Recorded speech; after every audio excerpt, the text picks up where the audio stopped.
আপনারা একটা জিনিস খেয়াল রাখবেন, আমাদের বগুড়ার সন্তান মাননীয় প্রধানমন্ত্রী জনাব তারেক রহমান শত ব্যস্ততার মধ্যে বগুড়ার ব্যাপারে ওনার সুনির্দিষ্ট নজর রয়েছে এবং দফায় দফায় বিভিন্ন ব্যাপারে গুরুত্বপূর্ণ নির্দেশনা আমাদেরকে উনি দিয়ে যাচ্ছেন। আমরা সেইভাবেই কাজ করছি। বগুড়া যানজট নিরসনের জন্য ইতিমধ্যেই আমরা কাজ শুরু করেছি।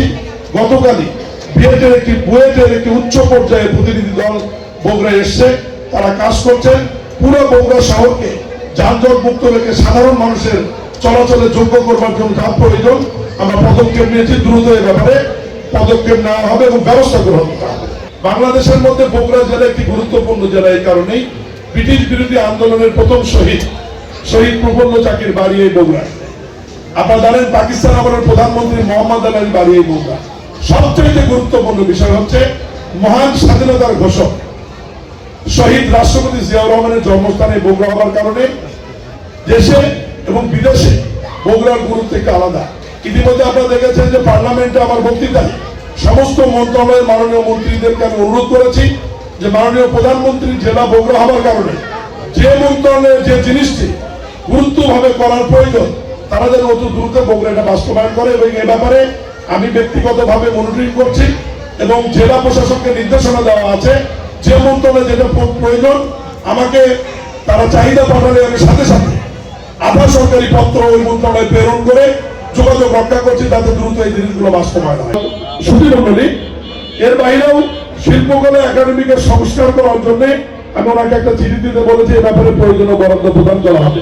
এখানে একটা মঞ্চের জন্য উন্মুক্ত মঞ্চের জন্য ইতিমধ্যেই মাননীয় সংসদ সদস্য জনাব রেজাউল বারী বাদশার সঙ্গে কথা হয়েছে।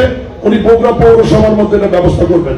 আমি আর কথা বলবো না। শেষ কথা, সাংস্কৃতিক ফোরামে উত্তরোত্তর সাফল্যের জন্য আমি আমার ঐচ্ছিক ফান্ড থেকে 1 লক্ষ টাকা অনুদান ঘোষণা করে আমি বগুড়াবাসীকে সমস্ত উন্নয়নে পজিটিভ দিকগুলো আমাদের কাছে উপস্থাপন করার, আমাদের নোটিশে আনা, আমাদের নলেজে নিয়ে আসার আহ্বান জানিয়ে, যেহেতু আরেকটি জিনিস আমার বক্তব্য ভাগ করেছে সেটা হচ্ছে অনেক ঐতিহ্যবাহী একটি জায়গা বগুড়া রয়েছে, সেটা হচ্ছে মহাস্থান।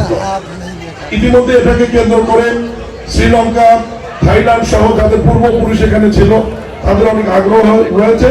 ইতিমধ্যে মাননীয় সাংস্কৃতিক মন্ত্রী নিতাই রায় চৌধুরী এবং প্রতিমন্ত্রী আবু ঘয়ের সাথে আমার কথা হয়েছে।